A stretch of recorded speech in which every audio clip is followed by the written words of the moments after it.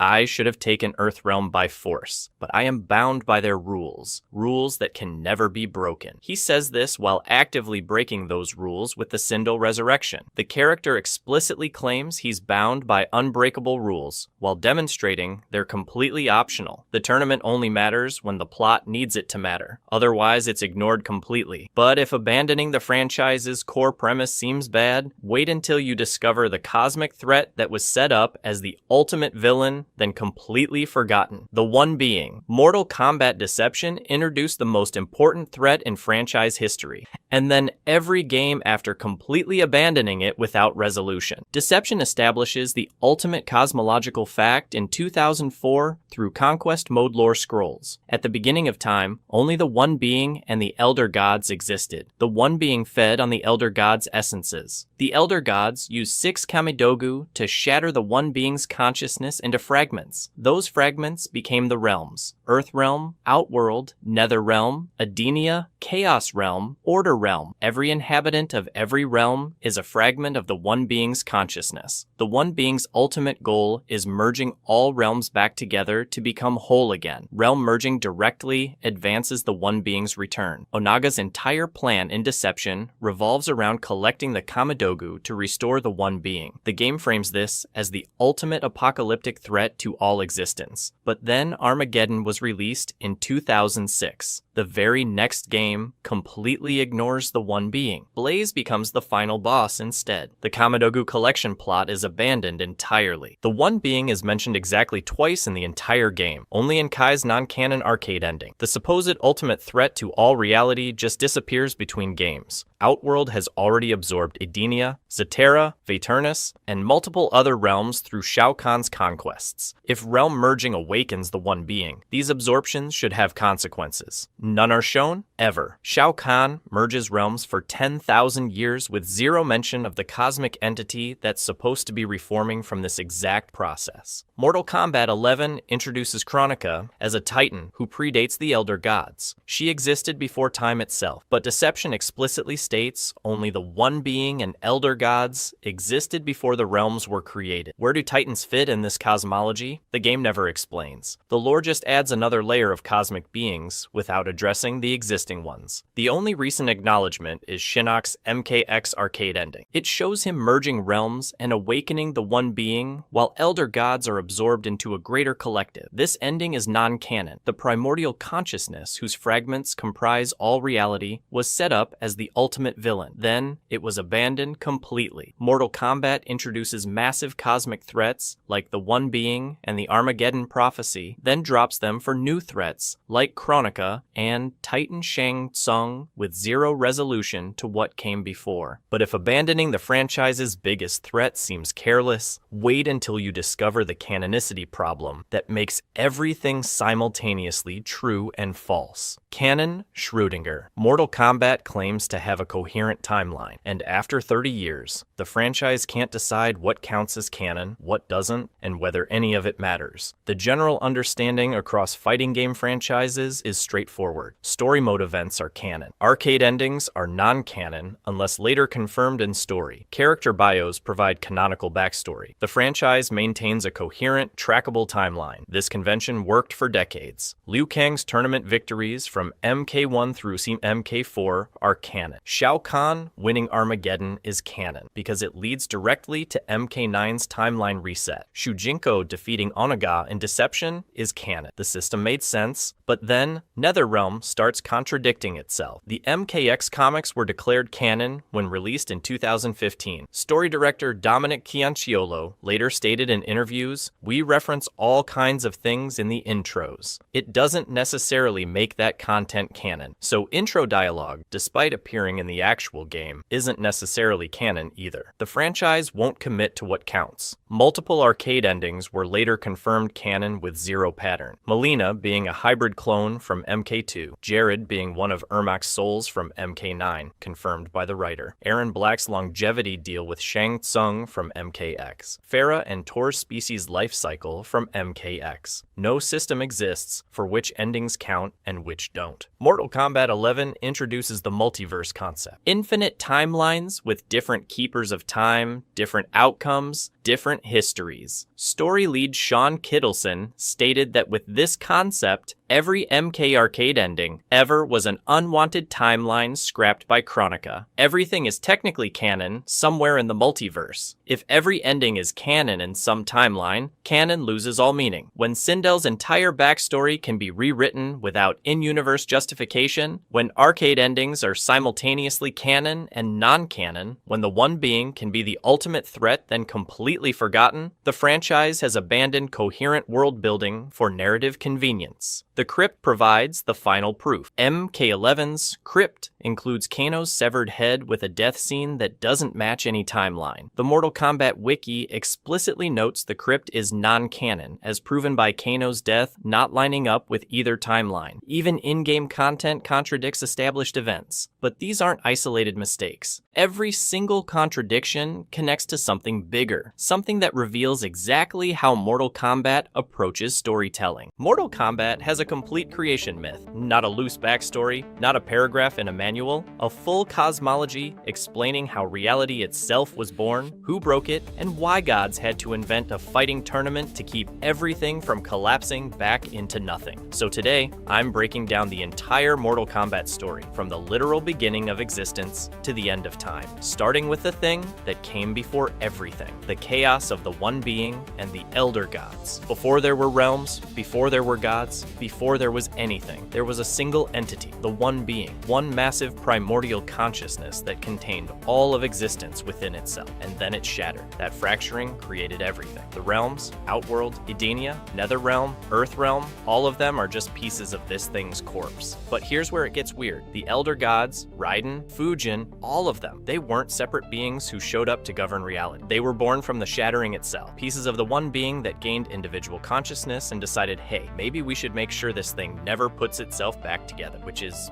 not ideal, because that means the gods protecting reality are literally made of the same stuff as the Force trying to destroy it. Creation and annihilation sharing a single origin. A fighting game about uppercuts has a cosmology that would make Greek mythology blush, so these newly formed elder gods needed a system, something to prevent any single realm from consuming the others and accidentally reassembling the one being. Their solution, established over 10,000 years before Liu Kang ever threw a fireball, was a binding cosmic agreement, tournament. Win 10 consecutive times, and you earn the right to invade. Lose, and you wait. But if you think a tournament system designed by fragments of a dead god sounds stable, wait until you hear how badly it failed. The Great Kung Lao and the early tournaments. Let me tell you about the most disrespected legend in fighting game history. A guy who won Mortal Kombat, the actual tournament, and defended Earthrealm's freedom for an entire generation with nothing but a bladed hat and zero divine backup. No thunder god fighting for him. No cosmic cheat codes. Just a man, his razor-rimmed hat, and an apparently endless supply of opponents willing to get decapitated by it. The Great Kung Lao was the Shaolin monk who defeated Shang Tsung in Mortal Kombat and became champion of Earthrealm. He held that title for decades, keeping humanity safe from Outworld's invasion. One guy, one hat, the entire fate of a realm resting on his shoulders. And he delivered tournament after tournament until the day Outworld decided fair fights weren't cutting it anymore. But here's where it gets ugly. Shang Tsung didn't come back for the rematch himself. Instead, Outworld sent Goro, a 2,000-year-old half-dragon Shokan prince with 4 arms and roughly the temperament of a wood chipper. The Great Kung Lao fought him and lost. Not because of some cheap trick or soul magic. Goro just straight up killed him, snapped the winning streak, took the title, and held it for 500 years. 5 centuries of a 4-armed monster ruling the tournament because one monk finally met something his hat couldn't solve. So the greatest mortal champion in Earthrealm's history got bodied by pure brute force, and nobody could avenge him for half a millennium. His descendant Kung Lao still carries that weight, fighting in the shadow of a legacy that ended with Goro's fists. But if you think that ancient injustice stayed buried, wait until you see what happened when the tournaments finally came back. The first modern tournament and Shang Tsung's defeat. So here's where most people's knowledge of Mortal Kombat actually begins. 1992, Shang Tsung's Island. The first modern tournament in over 1,000 years, and honestly, it was a disaster from the jump. Shang Tsung had been alive for roughly a millennium at this point, kept young and pretty by stealing souls like some kind of interdimensional identity thief. His plan for the tournament was simple: absorb Liu Kang's soul, stay youthful, hand Earthrealm to Shao Kahn on a silver platter. Easy day at the office. But here's the thing: Earthrealm's fighters, Liu Kang, Johnny Cage, and Sonya Blade, won consecutive matches against Outworld's roster, which meant Shang Tsung had to fight Liu Kang himself. And this is where arrogance killed the cat. See, Shang Tsung didn't just want to win. He wanted to drain Liu Kang's energy slowly, savoring the whole thing like a 1,000-year-old man eating his favorite meal. He deliberately prolonged the fight, toying with his opponent instead of finishing him. I'll end this when I'm ready, essentially, which is, not ideal strategy when your opponent is a Shaolin monk trained specifically to kill you. Because while Shang Tsung was busy being theatrical, Liu Kang found the opening.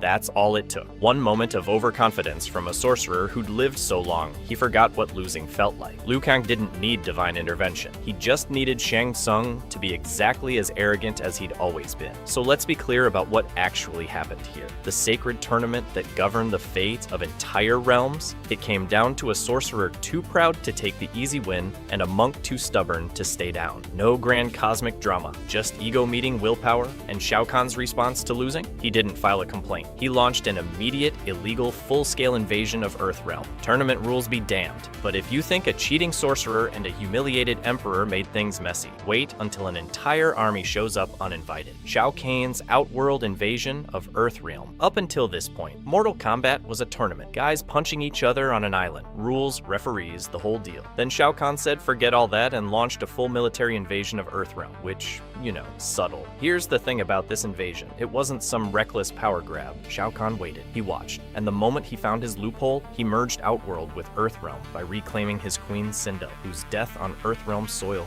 gave him the excuse he needed to bypass the Elder God's rules entirely. No tournament, no 10 consecutive wins. Just raw, unfiltered conquest through a technicality while the cosmic referees scrambled to figure out what just happened. This is the moment that exposes the entire tournament system as a joke. The Elder Gods built this elaborate rule set to prevent exactly this scenario, and all it took was one legal gray area for the whole thing to collapse. It's like installing a state-of-the-art security system and then leaving the front door wide open because someone found a loophole in the warranty. But here's where it gets complicated. Shao Kahn's secret weapon was Sindel, Kitana's mother, resurrected on Earthrealm and twisted into a weapon against her own daughter's realm. Her husband Jared was murdered by Shao Kahn. She was taken as Khan's queen, and now her corrupted spirit commanded armies against the people she once protected. A war story with a tragic mother-daughter nightmare buried inside it. Cool. That's also a thing that happened. Earthrealm's defenders rallied, with Raiden gathering his chosen warriors to mount a resistance against Khan's extermination squads. Liu Kang then fought Shao Kahn directly and won, forcing the merger to collapse and the Elder Gods to finally step in and punish Khan for violating their sacred rules. But if you think beating Shao Kahn meant peace, you clearly haven't been paying attention to how this franchise works. Because two sorcerers were already scheming something far worse: the Deadly Alliance and the resurrection of the Dragon King. Here's the thing about villains teaming up. It almost never works. Two guys who've spent centuries trying to kill each other don't just shake hands and start a business together, but Shang Tsung and Quan Chi did exactly that, and the results broke everything we thought we knew about how Mortal Kombat's power structure worked. Both of them had been serving Shao Kahn. Both of them were desperate to seize power for themselves, and both of them had exactly one half of a terrible idea. Shang Tsung had soul magic. Quan Chi had the amulet he'd stolen from Shinnok. Neither could overthrow Outworld's throne alone, so they did the one thing nobody expected from two backstabbing sorcerers. They cooperated. Their first move? They murdered Liu Kang, the champion of Mortal Kombat, the guy who'd beaten every single threat thrown at Earthrealm. Shang Tsung snapped his neck while Quan Chi held him in place. The most important fighter in the entire franchise just gone. Fuel for two sorcerers' power grab, but here's where it gets complicated. Raiden tried to stop them. Raiden, the god who'd been protecting Earthrealm since literally the dawn of time, he gathered a strike team, went after them directly, and lost. The Thunder God and every warrior he brought got defeated. The guy who was supposed to be untouchable just failed completely, which is, not ideal. And what did their grand plan produce? They killed Shao Kahn first, took his armies, and started consolidating power over Outworld.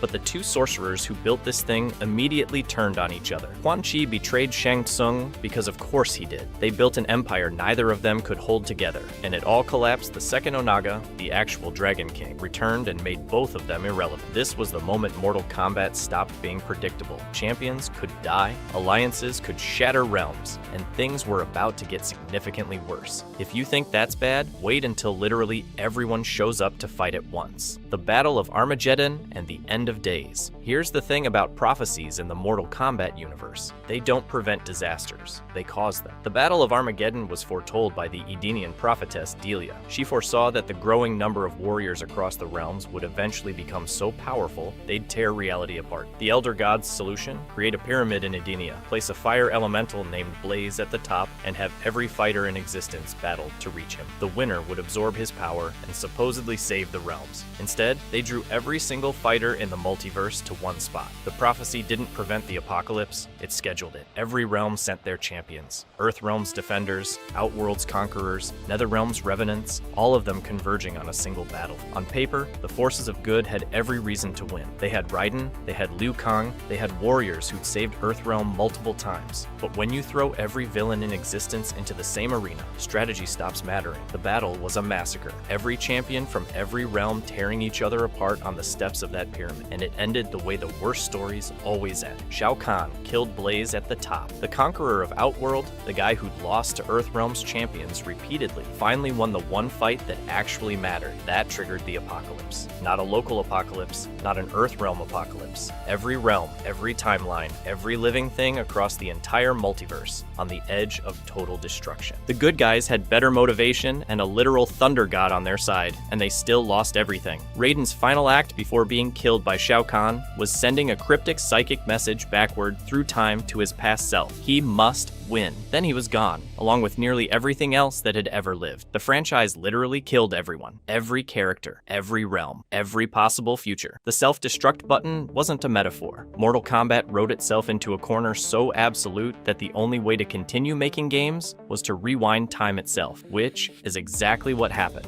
Raiden's temporal reset and the new timeline. The Mortal Kombat franchise did something in 2011 that most series would never have the guts to try. It hit New Game Plus Plus on its own storyline, and somehow it worked. Here's what happened. After Armageddon wiped out literally everything, Raiden used his amulet to send a psychic message back through time to his past self. Right before the first Mortal Kombat tournament, he remembered fragments, visions of death, betrayal, catastrophic failure. But the visions were fractured and cryptic. His past self received flashes of the future without full context, just the cracked amulet as proof that something had gone horribly wrong. A broken amulet and scrambled prophecy to prevent an entire apocalypse. That's it. His first misread was critical. He interpreted the visions as meaning he needed to change specific tournament outcomes. Liu Kang still won the tournament, but Raiden's meddling with what came after, trying to prevent Khan's merger of the realms, backfired catastrophically. People who survived the original timeline started dying instead. But here's where it gets genuinely unsettling. The new timeline wasn't better, it was worse in different ways. Sub-Zero got turned into a cyborg.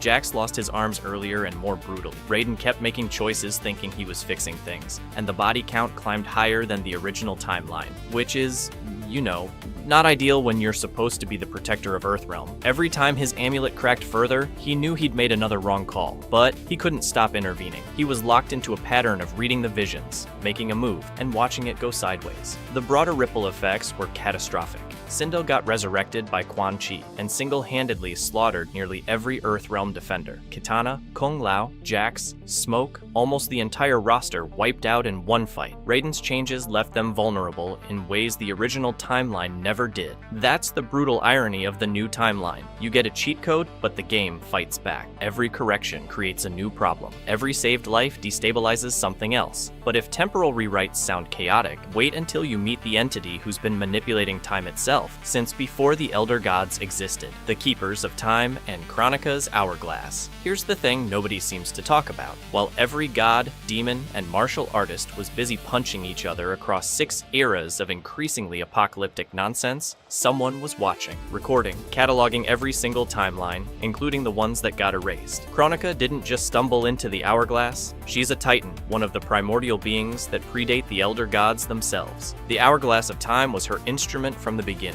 a device capable of reshaping and restarting reality at will. Not something she cobbled together in a workshop, something fundamental to how she exerted control over the flow of time itself, which is, you know, not ideal. Her command over the timeline wasn't limited to one reality. Every timeline that ever existed or was erased, she had access to all of it. That includes the Armageddon timeline we just covered, the one where everyone died and Raiden had to send a desperate lightning bolt to his past self. Kronika watched that happen. She had it cataloged. She had everything cataloged. But here's where it gets complicated. The Hourglass wasn't just some cosmic DVR. Its sands of time could literally rewrite history, restructure causality, merge or erase entire timelines from existence. Kronika wasn't just observing reality, she was wielding time itself as a weapon against its gods. Her motivation? She believed the balance between good and evil had been disrupted. Raiden's constant interference, his victories over the forces of darkness, tipped the scales too far toward light. Whether she was right about that is debatable. What's not debatable is that her response was to build a reality-controlling superweapon and start merging timelines to reset everything from scratch. Kronika's realm existed completely outside the normal flow of time, meaning she could observe and manipulate events without being bound by their consequences. She had a front row seat to every atrocity, every reset, every failed timeline,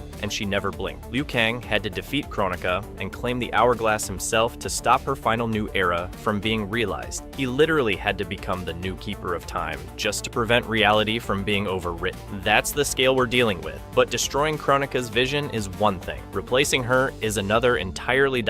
Fire, God Liu Kang, and the new era. Let that sink in for a second. The guy who won a martial arts tournament on a spooky island in 1992 is now literally God. Not a god, not godlike. The actual capital G architect of reality. And somehow that makes perfect sense. Here's the thing about Liu Kang's journey. He started as a Shaolin monk who punched a sorcerer really hard. Then he punched an emperor really hard. Then he died, came back, died again, got turned into a zombie, got reset, died in the reset too, and eventually merged with Raiden's power to defeat Kronika, the Titan who controlled time itself. You know, a normal career trajectory. In the Aftermath expansion, Liu Kang ascended to Fire God status after Raiden surrendered his godhood, merging his divine essence with Liu Kang's mortal soul. The Thunder God's eternal power fused with a Shaolin monk's unbreakable will. He didn't just inherit divinity, he earned it through every death, every betrayal, every timeline where he got the worst possible outcome, and then he had to actually do something with that power, which is where it gets interesting. His new era wasn't some vague cosmic reset. He rebuilt everything with surgical precision. Scorpion and Sub-Zero reborn without clan warfare, Outworld restructured without Shao Kahn's conquest obsession, new tournament rules with actual purpose. No more loopholes, no more tyrants exploiting distracted gods. He wrote the rules and became the referee simultaneously. But the detail that separates Liu Kang from every tyrant god before him, he kept his human heart. His ascension required accepting mortality as part of his divinity. He can be hurt, he can feel loss. He chose vulnerability because every god who didn't, Kronika, Shinnok, the elder gods themselves, eventually became the thing they swore to prevent. He even resurrected Kung Lao with no memories of past betrayals. Clean slate, no trauma. Some call that mercy. Some call that playing God in the worst way. I don't know what to tell you, but here's the poetic closure that ties 30 years of lore into a single knot. Liu Kang started the franchise as Raiden's chosen champion, a mortal fighting on behalf of a god who couldn't interfere directly. Now, he is that god, choosing his own champions, struggling with the same impossible restraint Raiden once showed. Full circle. A fist that once broke a sorcerer's jaw